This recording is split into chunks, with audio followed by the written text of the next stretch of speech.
Hello दोस्तों, क्या हाल चाल।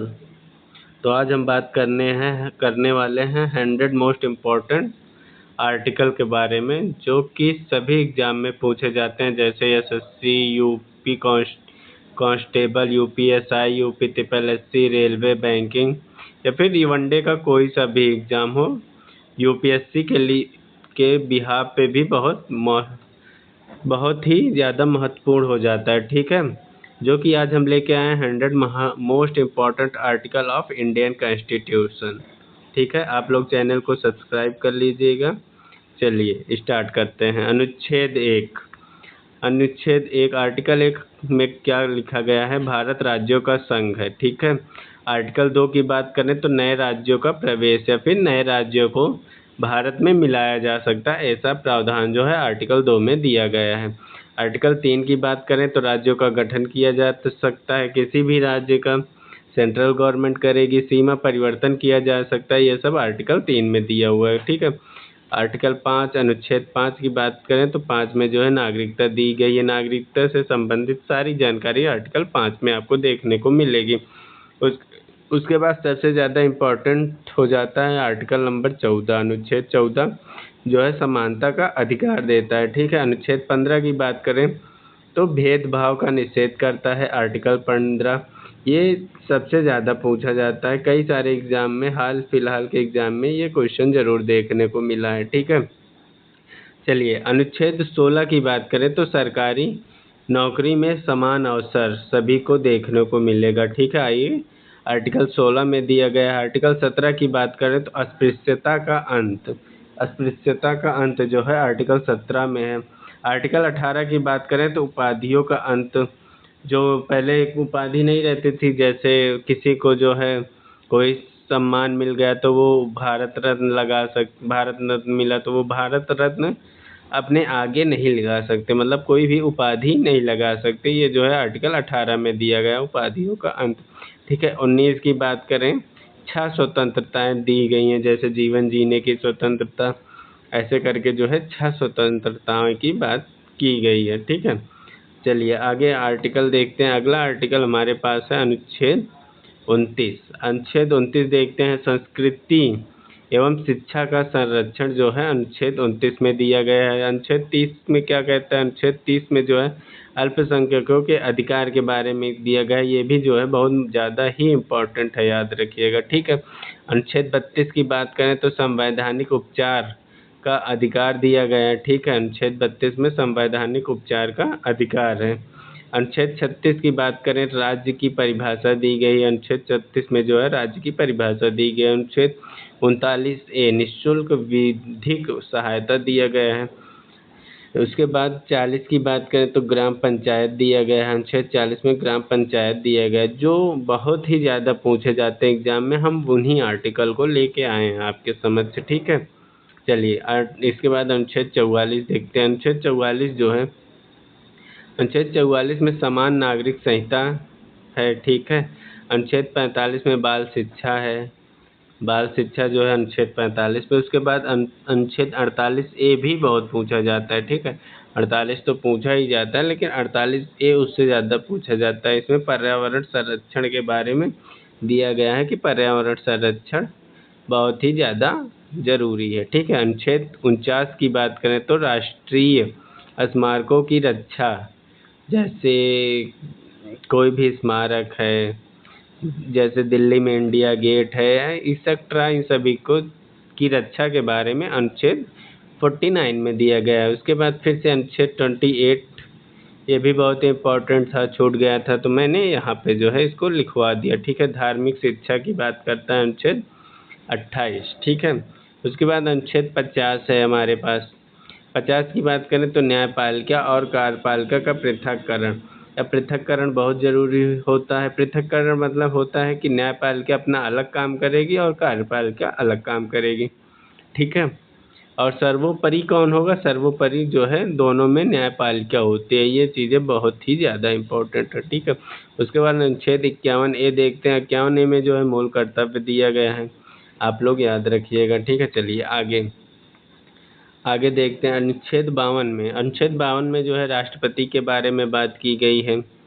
ठीक है। अनुच्छेद 53 देखते हैं। अनुच्छेद 53 में जो है संघ की कार्यपालिका के बारे में बात की गई है। अनुच्छेद 54 हमारे पास है। अनुच्छेद 54 में राष्ट्रपति का निर्वाचन लिखा गया है। अनुच्छेद 56 में जो है राष्ट्रपति का कार्यकाल है। अनुच्छेद 58 में राष्ट्रपति की योग्यता, मतलब राष्ट्रपति की क्या योग्यता होगी, जैसे सबसे पहले वह 35 ईयर प्लस होना चाहिए। ठीक है।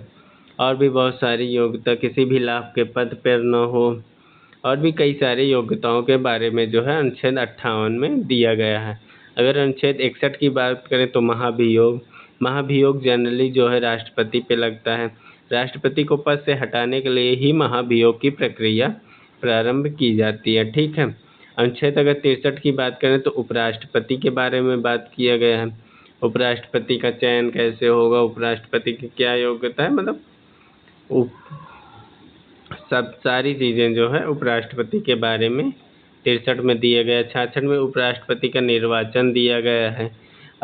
अनुच्छेद 72 में राष्ट्रपति की क्षमादान शक्ति, अनुच्छेद 72 में राष्ट्रपति की जो है क्षमादान शक्ति दी गई है। क्षमादान शक्ति मतलब अगर किसी को सुप्रीम कोर्ट या हाई कोर्ट, कोई भी कोर्ट जो है फांसी की सज़ा भी सुना देता है तो राष्ट्रपति आर्टिकल 52 के तहत जो है उस अपराधी को जो है क्षमादान दे सकते हैं या फिर पूर्णतः मुक्त कर सकते हैं जो है फांसी की सज़ा से भी, या फिर उसकी सज़ा किसी और में कन्वर्ट कर सकते हैं, या फिर उसकी सज़ा को कम करा सकते हैं। ये जो है राष्ट्रपति को ये शक्तियाँ प्रदान की गई है आर्टिकल 72 के तहत। ठीक है। आर्टिकल 74 में मंत्रिपरिषद की बात कही गई है। उसके बाद मंत्रिपरिषद के बाद फिर 75 से प्रधानमंत्री एवं उनके सभी मंत्रियों की बात की गई है। ठीक है। आर्टिकल 76 समझते हैं। आर्टिकल 76 में जो है महान्यायवादी की बात की गई। महान्यायवादी कौन होगा, कैसे उसका चयन होगा, एक्सेट्रा, उनके महान्यायवादी को कौन कौन सी शक्तियाँ मिलेंगी, ये सारी चीज़ें जो है आर्टिकल 76 में दी गई है। अगर अनुच्छेद 79 की बात करें तो संसद, जो कि ये बहुत ज़्यादा ही इम्पोर्टेंट है। आर्टिकल 79 में संसद के बारे में दिया गया है। ठीक है। चलिए अब आगे देखते हैं। अगला हमारे पास है आर्टिकल 80। आर्टिकल 80 की बात करें तो राज्यसभा की बात किया गया। आर्टिकल 81 में लोकसभा की बात की गई। आर्टिकल 83 में संसद का कार्यालय की बात किया गया। आर्टिकल 85 में संसद का सत्र के बारे में बात की गई है। आर्टिकल 93 में लोकसभा अध्यक्ष के बारे में बात की गई है। आर्टिकल 105, अनुच्छेद 105 की बात करें तो संसद के विशेषाधिकार के बारे में बात की गई है। आर्टिकल 108 में संयुक्त बैठक के बारे में बात की गई है। आर्टिकल 110 की बात करें तो धन विधेयक के बारे में बात की गई है। आर्टिकल 112 की बात करें तो वार्षिक बजट के बारे में बात की गई है। और उसके बाद सबसे ज़्यादा इम्पोर्टेंट हो जाता है आर्टिकल 123, जो कि अध्यादेश के बारे में बात की गई है। ठीक है। उसके बाद 124 के बाद सर्वोच्च न्यायालय शुरू हो जाता है। न्यायालय की चीज़ें दी गई हैं। आर्टिकल 124 की बात करें तो सर्वोच्च न्यायालय के बारे में लिखा गया है। आर्टिकल 129 बात करें तो सर्वोच्च न्यायालय अभिलेख न्यायालय के बारे में बात किया गया। 136 विशेष अनुमति याचिका के बारे में बात किया गया। 137 पुनर्विचार के बारे में बात किया गया है। 141 सर्वोच्च न्यायालय के निर्णय के बारे में बात किया गया है। ठीक है। चलिए आगे बढ़ते हैं। अगला आर्टिकल हमारे पास है 143, राष्ट्रपति के परामर्श के बारे में बात किया गया है। जो है राष्ट्रपति जो है किसी से भी परामर्श ले सकता है। वो सुप्रीम कोर्ट के जज से भी परामर्श ले सकता है। ठीक है।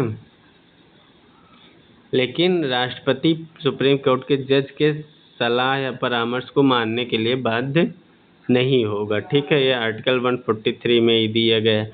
आर्टिकल 148 की बात करें तो नियंत्रक एवं महालेखा परीक्षक, जिसे CAG कैग भी बोलते हैं, जो कि एक वकील होता है जो राष्ट्रपति नियुक्त करता है, उसकी बात जो है 148 में किया गया। अगर अनुच्छेद 153 की बात करें तो राज्यपाल के बारे में बात किया गया है या फिर लिखा गया है। ठीक है। अनुच्छेद 154 की बात करें तो राज्य की कार्यपालिका के बारे में बात किया गया है। 155 की बात करें तो अनुच्छेद 155 में जो है राज्यपाल की नियुक्ति के बारे में बात की गई कि राज्यपाल की नियुक्ति कौन करेगा, कैसे होगी, नियुक्ति की सारी प्रक्रियाओं के बारे में बात किया गया है। अगर अनुच्छेद 156 की बात करें तो राज्यपाल का कार्यकाल कितना रहेगा, ठीक है, इसकी बात किया गया। आर्टिकल 161 की बात करें तो राज्यपाल की क्षमादान शक्ति के बारे में बात की गई, किया गया है। राज्यपाल को अगर हम जो है आर्टिकल 161 की बात करें तो राज्यपाल को क्षमादान की शक्ति प्राप्त है, लेकिन ये जो है फांसी के सज़ा को पूर्णतः माफ़ नहीं कर सकते, ठीक है, ये याद रखिएगा आप लोग। ठीक, आर्टिकल 163 की बात करें तो राज्यपाल की मंत्रिपरिषद के बारे में बात की गई। आर्टिकल 164 की बात करें तो मुख्यमंत्री एवं मंत्री के बारे में बात की गई है, ठीक है। चलिए, आर्टिकल 165 की बात करें तो महाधिवक्ता के बारे में बात की गई। आर्टिकल 168 राज्य विधानमंडल के बारे में बात की गई, ठीक है। आर्टिकल 169 की बात करें तो विधान परिषद के बारे में बात किया गया। आर्टिकल 170 जो कि बहुत ज़्यादा इम्पोर्टेंट हो जाता है, विधानसभा के बारे में बात किया गया, ठीक है। चलिए अब आगे बढ़ते हैं। अगला अनुच्छेद हमारे पास है 200 की बात करें तो राज्यपाल की स्वीकृति के बारे में बात की गई है, ठीक है। 213 अनुच्छेद जो है राज्यपाल का अध्यादेश के बारे में बात की गई है। 214 जो है अनुच्छेद 214 उच्च न्यायालय के बारे में बात किया गया है। अनुच्छेद 215 जो है उच्च न्यायालय अभिलेख न्यायालय के बारे में बात किया गया। 226 की बात करें तो रिट जारी करने की शक्ति के बारे में बात किया गया। 233 की बात करें तो जिला न्यायाधीश के बारे में बात किया, जो कि डिस्ट्रिक्ट में होते हैं, ठीक है। 233 में वर्णित है। अगर 243 की बात करें तो Panchayati Raj, very very very very important, ठीक है, इम्पोर्टेंट, बहुत ही ज़्यादा इम्पोर्टेंट है, इसको ज़रूर याद रखिएगा। 243 बहुत ही ज़्यादा पूछा जाता है, ठीक है। अनुच्छेद 243 ए की बात करें तो ग्राम सभा की बात किया गया है, ठीक है। अनुच्छेद 243 डी की बात करें तो पंचायतों में आरक्षण, जो कि ये भी बहुत ज़्यादा ज़रूरी था, पंचायतों में आरक्षण की बात किया गया है 243 डी में, ठीक है। अगला आर्टिकल हमारे पास है 243 डी की बात करें तो पंचायतों की शक्तियाँ, पंचायतों की क्या क्या शक्तियाँ हो सकती हैं, इन सभी की चर्चाएं जो है तो अनुच्छेद 243 जी में किया गया। अनुच्छेद 243 के की बात करें तो राज्य निर्वाचन आयोग के बारे में बात किया गया है। चलिए अनुच्छेद 174 देखते हैं तो विधानसभा सत्र के बारे में बात किया गया है, ये भी बहुत ज़्यादा ही इम्पोर्टेंट रोल प्ले करता है, ठीक है। चलिए अब आगे अगला अनुच्छेद हमारे पास है अनुच्छेद 243 टी की बात करें तो नगर पालिकाओं में आरक्षण के बारे में बात किया गया। 280 की बात करें तो अनुच्छेद 280 की बात करें तो वित्त आयोग के बारे में बात किया गया। चलिए अब 200 तक कंप्लीट हो गया, अब 300 में हम प्रवेश करते हैं। अनुच्छेद 301 की बात करें तो संपत्ति का अधिकार, वैधानिक अधिकार के बारे में बात किया गया है। 312 अनुच्छेद 312 की बात करें तो अखिल भारतीय सेवाएं के बारे में बात किया गया। अनुच्छेद 315 की बात करें तो लोक सेवा आयोग के बारे में बात किया गया है, ठीक है। फिर ये लोक सेवा आयोग मतलब स्वतंत्र जो यूपीएससी से रिलेटेड है, ठीक है, UPSC union public service commission इसका फुल फॉर्म होता है, ठीक है।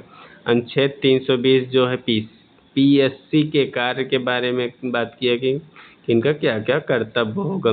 324 अनुच्छेद 324 की बात करें तो अनुच्छेद 324 जो है निर्वाचन आयोग की बात करता है, ठीक है।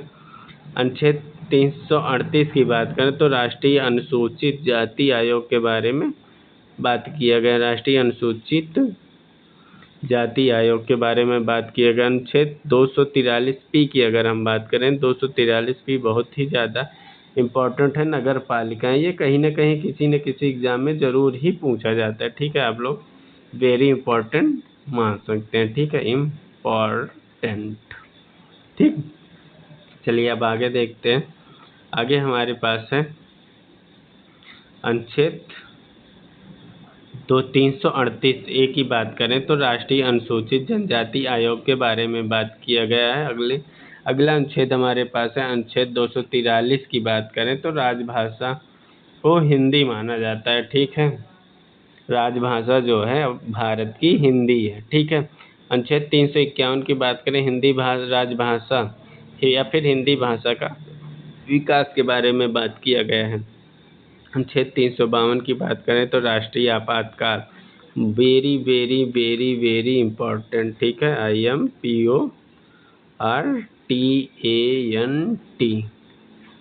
ठीक, वेरी इम्पोर्टेंट। ठीक है, अनुच्छेद 356 की बात करें तो राष्ट्रपति शासन राष्ट्रपति शासन दिया गया। अनुच्छेद 360 की बात करें तो वित्तीय आपातकाल के बारे में, ये 352 में राष्ट्रीय आपात है और 360 में वित्तीय आपात है। ठीक है, ध्यान रखिएगा आप लोग।